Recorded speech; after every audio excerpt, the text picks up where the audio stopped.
তো দেখো আমি রান্নাঘরে এখন এসে গেছি। আমি এখন কাটবো এই বাঁধাকপিটা।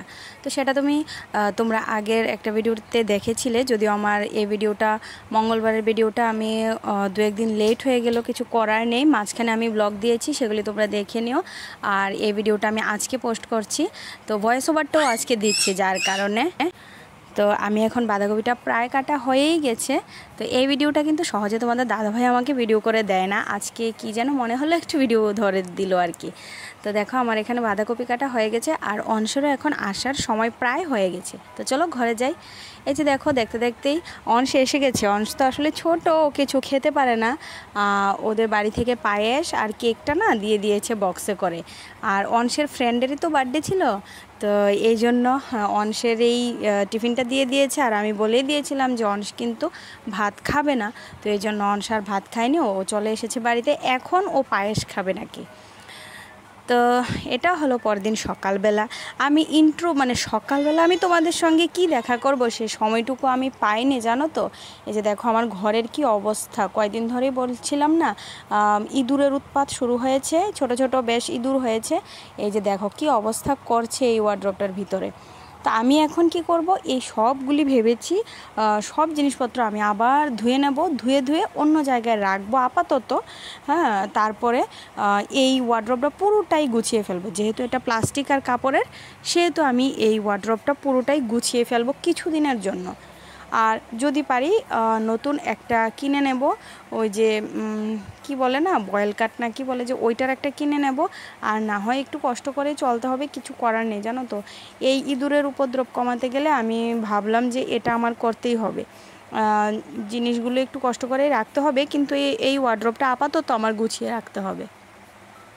তো সকাল থেকে তো তোমাদের সঙ্গে দেখা করতে পারিনি, তো এই জন্য আমি এখন বলছিলাম আর কি। আমার রান্না বান্না সব শেষ করে তোমাদের দাদাভাই স্কুলে চলে গিয়েছে 9টার মধ্যে, সব কিছু কমপ্লিট করেই কিন্তু আমি এখন ঘরে এসে অনস্কি টিফিন খাইয়ে তারপর ঘরে এসে আমি এখন এই কাণ্ডগুলি করছিলাম। আর সেটাই ওই সময়েই ভিডিওটা করছিলাম আর কি। এর আগে অবধি আমি মোবাইল ধরার সময় পাইনি। তো সেটাই হলো কথা। তো চলো, তো এখন আমি ওই যে কাপড় নিয়েছিলাম কিছু, ওই সমস্ত সব কিছু ধুয়ে শেষ করে তারপর এসে তোমাদের সঙ্গে কথা বলছি। এখন আমি করব স্নান, কারণ হলো আমি কি বলবো, ভিজে গেছি। তো এখন আমি আগে স্নানটা সেরে আসব, তারপর আবার রান্নাঘরে যাব, তোমাদের সঙ্গে আমার রান্নাগুলি শেয়ার করব, অংশকে ভাত খাওয়াবো, নিজে ভাত খাওয়াবো, অনেক কাজ আরও বাকি আছে। তো দেখো আজকে আমার রান্নাবান্না কি, এই যে একটা সব কিছু মিলিয়ে একটা নিরামিষ একটা ঘ্যাট যেটা বলে সেটা করেছি। আর বাঁধাকপিটা তো দেখেইছো, সেটা রান্না করেছি। আর হলো মুগ ডাল, যেহেতু মঙ্গলবার আমাদের আজকেও নিরামিষ। তো এই ছিল আমার আজকের রান্নাবান্না। তো কেমন হয়েছে, কেমন লাগছে বলবে, আর শশা তো আছেই। তো চলো রান্নাবান্না এইগুলি দেখে নিলে। এই যে দেখো আমি চলে এসেছি। এই যে একটা মায়ের সার্থকতা কখন জানো, সারাদিনের সার্থকতা একটা মায়ের তখনই যখন সে তার বাচ্চাকে ঠিকভাবে খাওয়াতে পারবে। এই যে দেখো এই দুষ্টুমি, এই খুনসুটির মাঝে মাঝে যে ওকে কত কষ্ট করে আমার খাওয়াতে হয়, সেটা আর কি বলবো, যার জন্য সব কিছু ভিডিও করতে পারি না ওর। তো এই যে দেখো এই ভাত খাওয়ানোর পর তারপর আছে ওকে পটিতে বসাতে হবে, তারপর ওকে একটু ফলের রস খাওয়াতে হবে, তারপর স্নান করাবো, তারপর ঘুম পাড়াবো। সিরিয়ালি ওয়ান বাই ওয়ান একটা চলেই আসছে। তো এটা কিন্তু কষ্টের হতে পারে মায়ের জীবনটা, কিন্তু খুব ভালো লাগে, জানো তো, খুব ভালো লাগে। এই যে দেখো এবার আমি অংশকে খেলতে দিয়েছি, একটু খেলবে ও।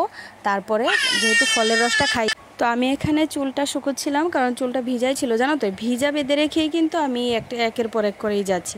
তো এখানে অংশের স্নান হয়ে গেছে, এখন আমার অংশ বাবা ঘুনু করবে।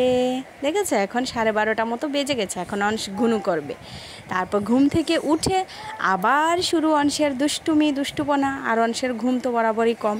এই যে দেখো অংশকে ঘুম পাড়ানোর পরই চলে এসেছে বৃষ্টি। জানো তো অংশকে ঘুম পাড়ানোর পর ভেবেছিলাম আমিও একটু শুয়ে থাকবো। আর এই যে দেখো এই জোরে চলে এসেছে বৃষ্টি, আর বাইরের সব কাপড় টাপড় আমার সব বারান্দায় এনে দিতে হয়েছে। তো এই হলো কথা। আর এখন বিকেলবেলা এই যে দেখো আমি ভাবছি কি বলো তো, এটা তালের বড়া।